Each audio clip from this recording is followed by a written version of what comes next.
Arahato sama sambuddhassa. Namo tassa bhagavato arahato sama sambuddhassa. Namo tassa bhagavato arahato sama sambuddhassa.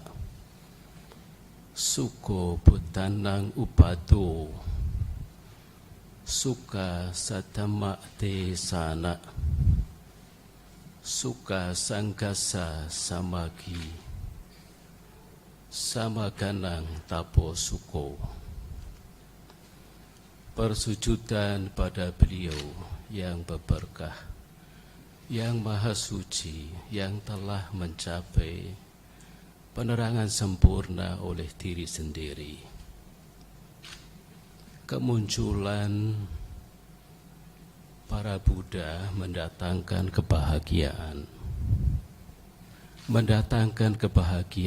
pembabaran Dhamma sejati. Kebersamaan di dalam perhimpunan mendatangkan kebahagiaan,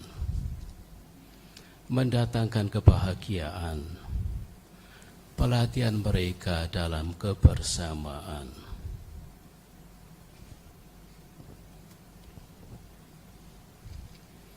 Sangha yang termulia, atas izin sangha, para senior, saya duduk di sini untuk menyampaikan anusasana singkat.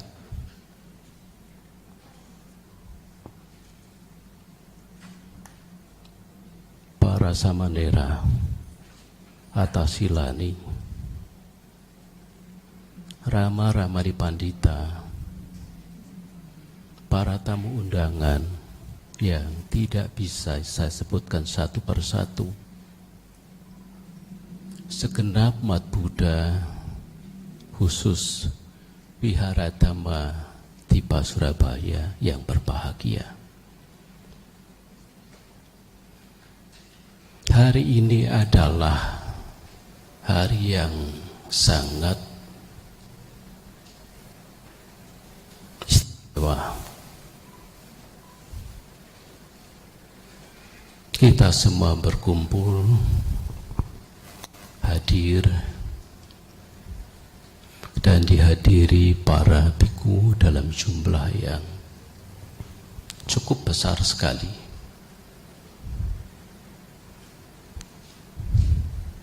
Tentu ini karena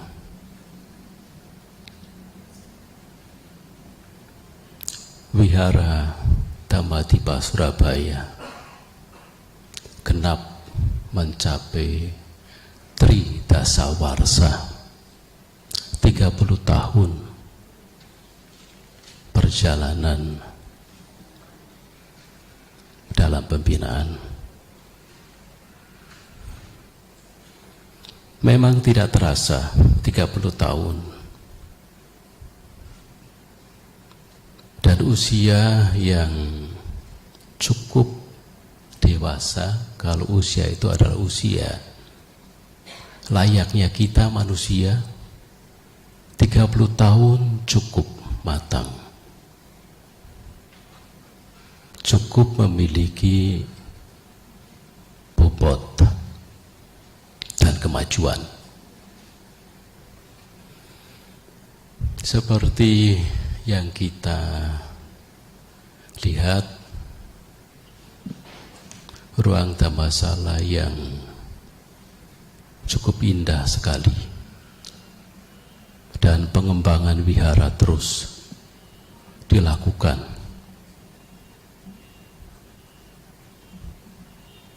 Ini sudah tentu karena kepengurusan wihara yang berjalan dengan baik, dan adanya pemimpin di wihara yang memang memiliki visi pengembangan dan pembinaan. Wihara ini pernah memiliki kepala wihara, Bante Wiryadaru Mahatera, dan sekarang dilanjutkan oleh Bante Jayamedo Tera. Dan saya ingin juga mengingatkan kita semua bahwa awal wihara ini salah satunya perintis dan menjadi kepala wihara pertama, kalau tidak salah, Bante Dhammawijayo Mahatera. Jadi terus berlanjut kepemimpinan kepala wihara yang telah membuktikan adanya perkembangan kemajuan dari masa ke masa.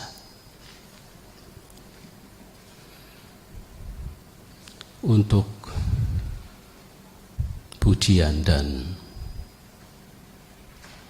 harapan, pujian kepada para pengurus, kepada kepala wihara, juga satu lagi ketua yayasan, karena sekarang ketua yayasan wihara ini ada yayasannya, tentunya peran juga ketua yayasan yang begitu besar di dalam perkembangan wihara Dhammadippa Surabaya ini.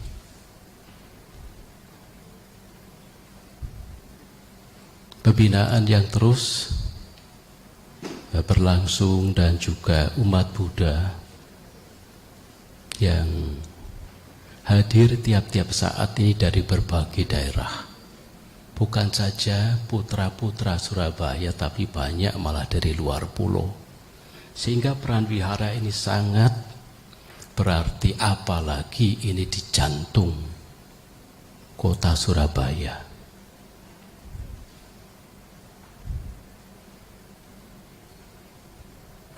Para bapak dan ibu saudara-saudara, selain 30 tahun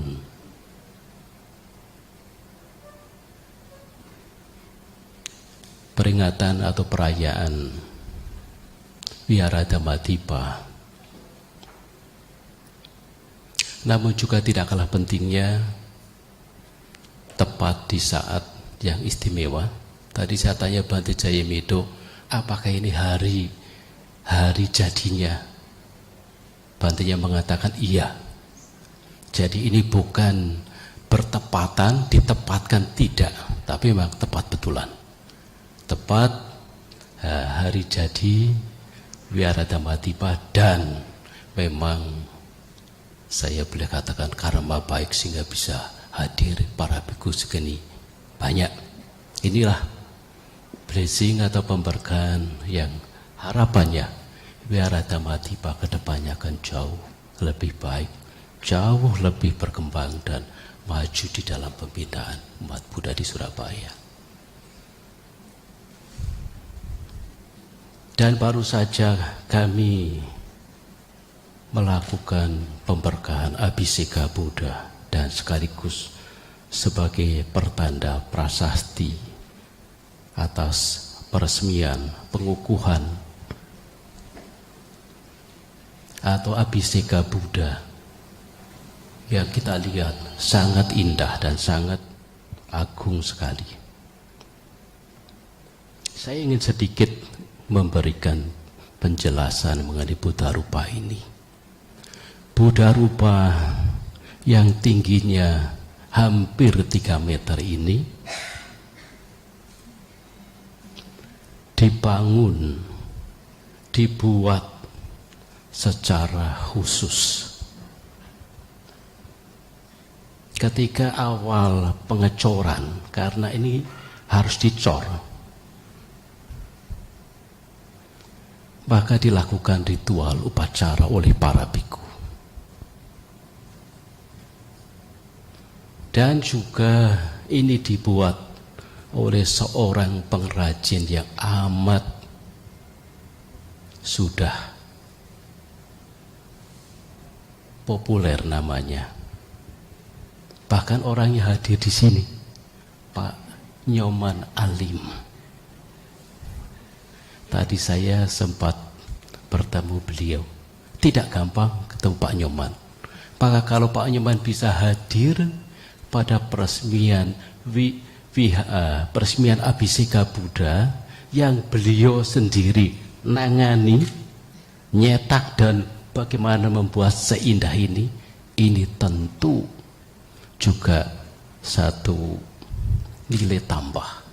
Sangat jarang Pak Nyoman bisa hadir di satu acara peresmian seperti ini. Beliau mengatakan dibuat mungkin lekuk-lekuk termasuk wajah, dikerjakan jam 4 pagi.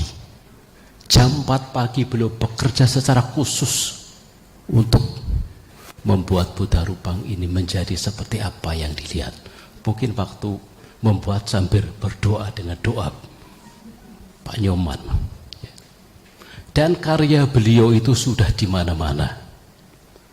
Dan satu hal lagi, kalau karya beliau itu bisa ada di sini, sekali lagi ini istimewa. Karena apa? Harganya juga istimewa. Tidak ada yang murah kalau sama Pak Nyoman. Tentu ini dibangun atas keyakinan umat Buddha. Ingin memiliki sebuah altar agung Buddha Rupang ini. Bapak dan Ibu, saudara-saudara, tentu kalau kita melihat sebuah objek puja seperti altar agung ini, dan ini sudah dikukuhkan, sudah diresmikan. Karena banyak Buddha Rupang dari batu, dari kuningan, tembaga, atau mungkin juga ya dari aluminium seperti ini, ya bahan dasarnya ditaruh-taruh begitu saja, bahkan kadang di pinggir jalan. Kalau kita melihat begitu seperti apa? Ya itu hanyalah objek ya biasa, pajangan biasa, bahkan kadang-kadang hanya sebuah souvenir biasa.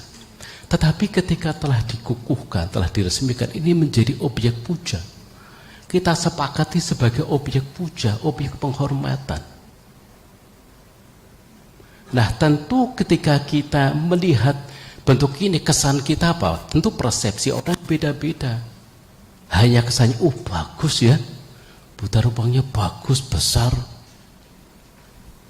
Kalau kita hanya melihat secara rupa, secara bentuk, kita mungkin bisa mempersepsikan ini bagus, ini indah, ini seperti model ini itu.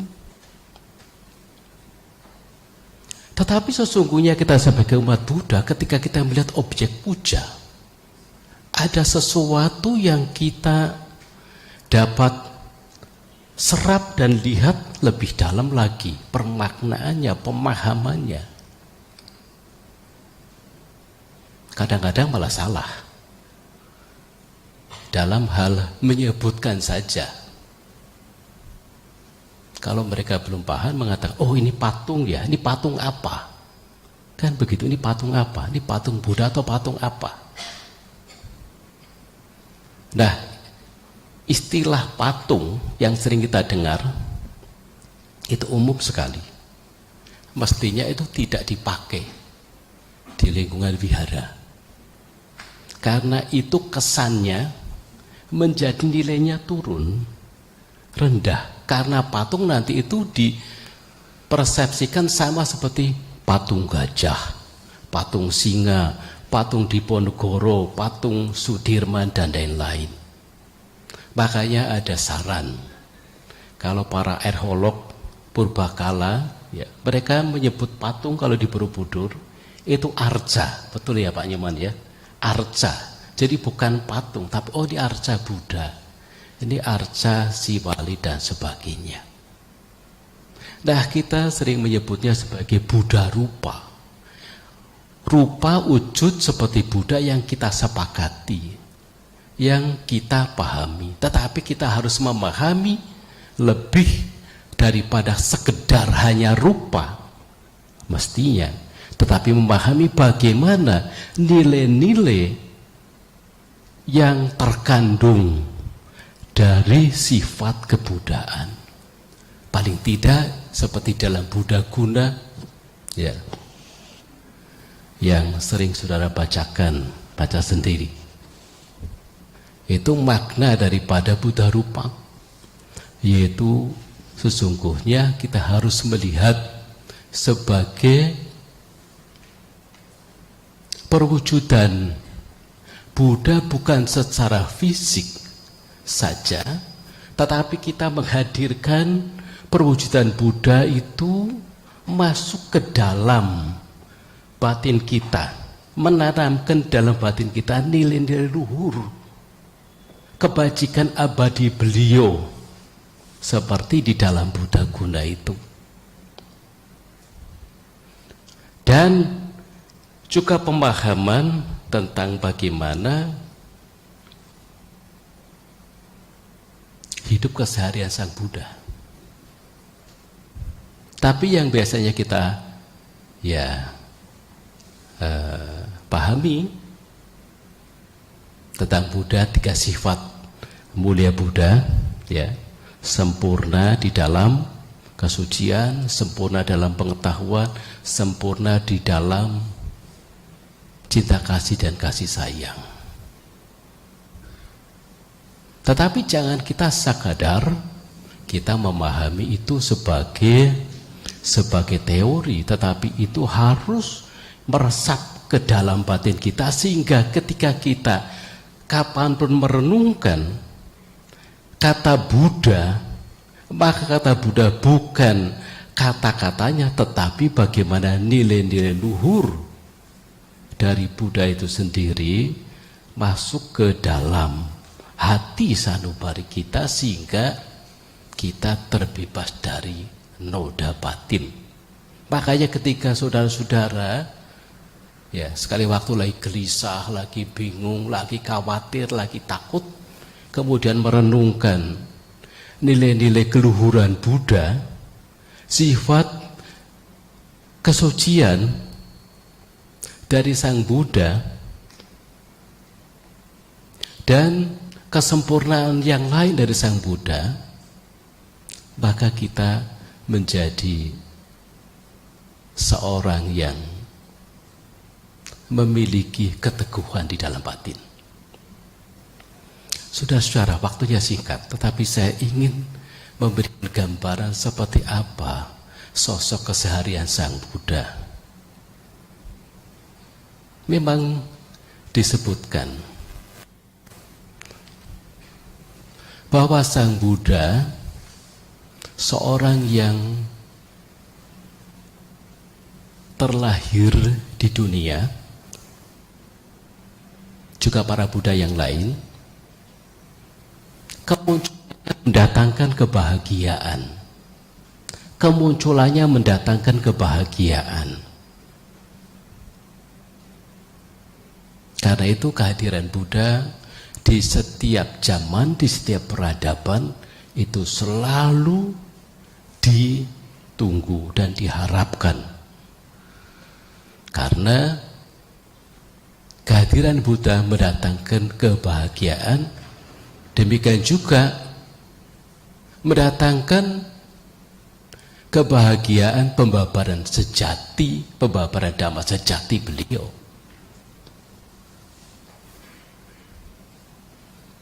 Nah, ketika kita mencoba untuk menelisik, menelusur bagaimana kehidupan Sang Buddha sesungguhnya manusia biasa seperti kita. Gak ada bedanya seperti kita. Hanya ketika beliau pernah ditanya sama Pertapa Upaka, "Hei Pertapa, siapa engkau? Apakah engkau dewa? Apakah engkau manusia, apakah engkau yaka, dan lain-lain. Buddha mengatakan, saya adalah seorang yang telah terbebas, seorang yang telah selesai dengan diri sendiri, seorang yang telah mencapai pandangan sempurna. Tetapi dalam keseharian beliau seperti orang biasa seperti kita.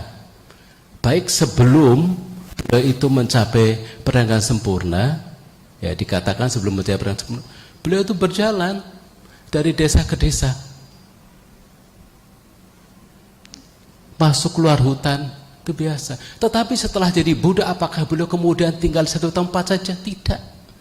Beliau juga dari desa ke desa, dari kota ke kota, masuk keluar kota, desa, dan beliau itu berjumpa dengan siapa saja. Apakah orang biasa, kasta sudra, apakah dia bangsawan, apakah dia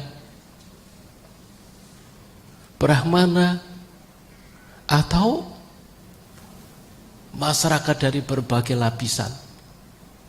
Tetapi ciri beliau, ketika ketemu siapa saja, beliau selalu menunjukkan sesuatu yang membuat orang itu menjadi senang. Orang itu bisa bahagia ketemu beliau. Beliau ramah, beliau menyapa. Dan sapaan beliau memang beda-beda, karena kadang beda strata juga. Ya kalau kita ya telusur, kalau beliau ngomong sama para biku, sebut para biku. Ya. Atau kepada para biku Ananda Sariputta. Dan beliau sesungguhnya memang memotivasi dirinya ya sejak awal, memposisikan sebagai guru, guru yang bisa memotivasi siapa saja. Maka Sang Buddha ya tinggal siapa yang ditemui, dihadapi. Ketika beliau memotivasi dengan cara metode masing-masing orang tidak sama, tapi sekali waktu motivasi dan beliau harus marah, memarahi, menegur, mengkritik, itu beliau lakukan. Tetapi atas dasar apa? Atas dasar kasih sayang, atas dasar cinta kasih kepada mereka. Justru tegurannya, justru kritikannya, justru mengingatkannya dengan berbagai cara, itu karena kasih sayang beliau kepada para siswa, para biku, bahkan juga orang-orang biasa, upasaka-upasika. Ketika mereka bertemu sama upasaka-upasika, mereka, maksud saya, Buddha biasanya memanggil berumah tangga, tetapi tidak segan-segan memanggil namanya. Upasika, Anathapindika, dan lain-lain. Coba baca. Memanggil namanya. Nah, seperti apa yang pernah terjadi atau ya pada satu kesempatan masa kini, kalau dipanggil namanya, ya tidak dipanggil koh, tidak dipanggil pak, tidak dipanggil mbak, wah nggak senang. Ya memang kadang-kadang kita harus lihat sikon ya, para biku juga lihat sikon. Tapi kalau biasanya panggil nama, itu menunjukkan keakraban, kedekatan, sudah tahu. Jadi kalau saudara sekali waktu dipanggil nama pribadi sama Bante siapa, ya, hei Anton, hei Meta, ya apa, itu artinya Bantenya itu ya ada rasa cinta kasih, kasih sayang yang universal maksudnya, karena ada rasa kedekatan. Bahkan sekali waktu mungkin apa menegur, ya, mengingatkan, mengkritik, itu adalah satu wujud kasih sayang. Karena para biku sebagai siswa Buddha, dan kita semua juga sama sebagai siswa Sang Buddha, ya. Yang ditiru siapa? Yang ditiru kan Sang Buddha. Ya. Kalau kita meniru Sang Buddha, mengikuti Sang Buddha, tidak akan salah. Tapi kalau mengikuti, meniru, ya orang yang belum mencapai apa yang harus dicapai, ya kebuddhaan atau arahanta, ya memang masih salah. Makanya kemudian satu saat kita bisa kecewa, merasa dekat dengan apa misalnya si A, si B, apakah biku, apakah bukan. Begitu kedekatannya, kepercayaannya, lalu kemudian apa merasa kecewa, menyesal. Karena apa? Karena ternyata ya ada kurangnya. Ya itulah karena kita seringkali melihat sesuatu dari sisi orang lain, kalau tidak jeleknya, buruknya, lihat yang baik-baiknya saja. Coba kalau kita melihat sisi baik dan buruknya, sisi positif negatifnya, kita tidak akan kecewa. Mau lihat Bante siapa, mau lihat buku siapa, kalau ada sisi itu, ya itu menunjukkan bahwa ya wajar, alami, karena ya sebagai yang masih harus berjuang. Sang Buddha, Guru Agung kita, sosok yang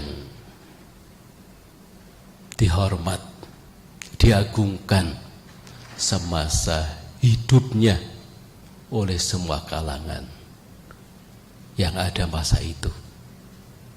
Apakah Brahmana, Samana, Pertapa. Dan sesuai dengan janji beliau, itu sebelum parinibbana, bahwa semua kalangan, semua strata itu sudah tunduk kepada, sudah menjadi pengikut, maksudnya Buddha masa itu. Nah, beliau juga piawai dan pandai di dalam membimbing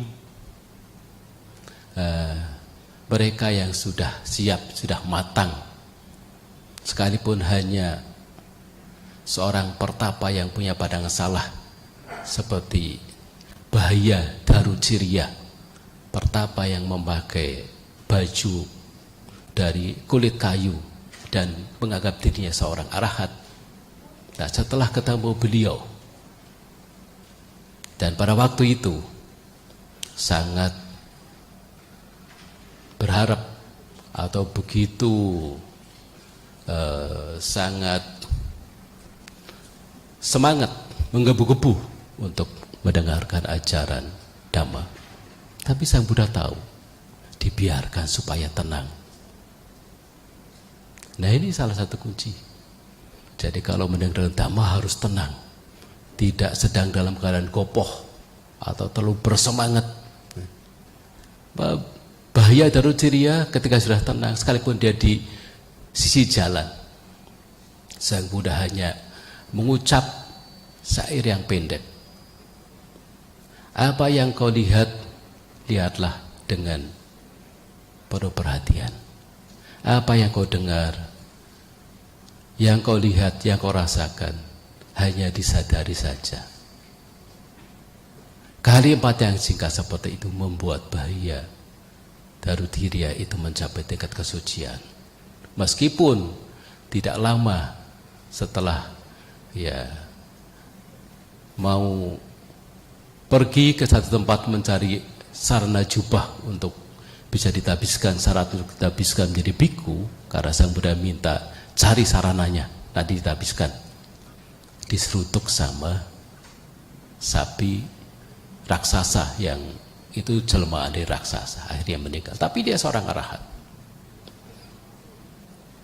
Dia seorang arahat sebagai seorang berumah tangga. Makanya Sang Buddha meminta supaya dikremasi lalu dibuatkan stupa. Nah, stupa itu adalah objek puja mungkin yang tertua, salah satunya. Objek puja yang tertua adalah stupa. Selain bodhi, tempat duduk Sang Buddha, siripada kaki Sang Buddha. Nah, Buddha Rupang ini sebenarnya objek puja muncul belakangan. yaitu pada abad mungkin akhir sebelum Masehi dan awal Masehi. Puja yang lain seperti pohon bodhi, stupa, seripada, tempat duduk Sang Buddha itu adalah objek yang awal. Nah, waktunya saya kira saya cukup karena waktunya masih panjang. Jadi uraian saya akhiri dengan singkat cerita, yaitu perumpamaan yang diberikan oleh Guru Agung Buddha mengenai rakit. Kenapa Guru Agung Buddha membuat perumpamaan rakit? Karena pada masa itu kapal belum ada, speedboat belum ada. Jadi Buddha itu piawe memberikan perumpamaan sesuatu yang memang ada pada masa itu. Orang bisa lihat pada masa itu, makanya kadang-kadang kalau uraiannya itu ya terlalu jauh dari masanya memang susah diterima, tetapi ya sekali waktu harus diangkat juga. Karena sesuatu yang sederhana dan mudah dicerna, apalagi Guru Agung sendiri yang memberikan perumpamaan. Rakit kan terbuat dari apa? Terbuat dari potongan kayu atau bambu, kemudian diikat dengan rotan, lalu kemudian potongan cabang-cabang kayu, rumput-rumput. Nah, rakit ini dipakai untuk apa? Nah, Buddha memberikan perumpamaan sederhana. Menyeberangi sungai, menyeberangi lautan dari tempat sini ke tempat sana. Tidak lain, perumpamaan rakit itulah yang dimaksud adalah Dhamma, yaitu sebagai menyeberangi lautan yang suka diseberangi, yang penuh dengan badai, yang penuh dengan ombak. Rakit yang dipakai untuk menyeberangi ke pantai seberang, dan rakit ketika sudah dipakai untuk menyeberangi ke pantai seberang sana, apakah lantas rakit itu kemudian masih diangkat, dijunjung, ditaruh di kepala, diangkat? Tidak. Begitu pula perumpamaan Dhamma. Dhamma, ajaran beliau yang agung dan mulia, yang jika dipraktekkan membawa kebahagiaan dan kebebasan menuju akhir derita. Satu saat ketika kita telah memotong semua karma-karma, satu saat juga karma harus dipotong, tidak dibawa-bawa lagi. Ketika kita masih membawa karma, ya kita masih tunggal lahir di samsarawata. Karena itu karma satu saat harus dipotong, habis, dibuang, sehingga kita tidak akan kembali. Ya, dikatakan menyeberangi alam kematian yang suka diseberangi, yaitu pantai seberang, kebebasan dari penderitaan. Wihara, altar yang agung ini, dan apapun juga sana puja, itu juga sebagai sarana saja, sebagai alat saja untuk mencapai seberang, untuk menuju kebahagiaan. Tetapi bukan berarti harus dilekati, harus kemudian kita ya repot dengan membawa kemana-mana. Karena semua apapun berupa bentukan-bentukan materi, itu sifatnya tidak kekal dan harus kita lepaskan. Tanpa kemelekatan, tanpa kemelekatan itulah kebahagiaan. Itulah cita-cita luhur, di mana kita semua harus bertekad, harus berusaha untuk menuju jalan mencapai akhir derita. Selamat atas perayaan Tri Dasawarsa Wihara Dhammadippa Surabaya. Selamat peresmian pengukuhan atau abhiseka Buddha Rupa di altar agung Wihara Dhammasala Dhammadippa Surabaya ini. Dan selamat terus untuk rajin semangat datang di wihara ini, lebih semangat, lebih rajin dan lebih bersungguh-sungguh lagi, karena motivasi buta rupang ini setidaknya akan membuat kita menjadi manusia yang seutuhnya. Sabi sata bhawatu sukitama.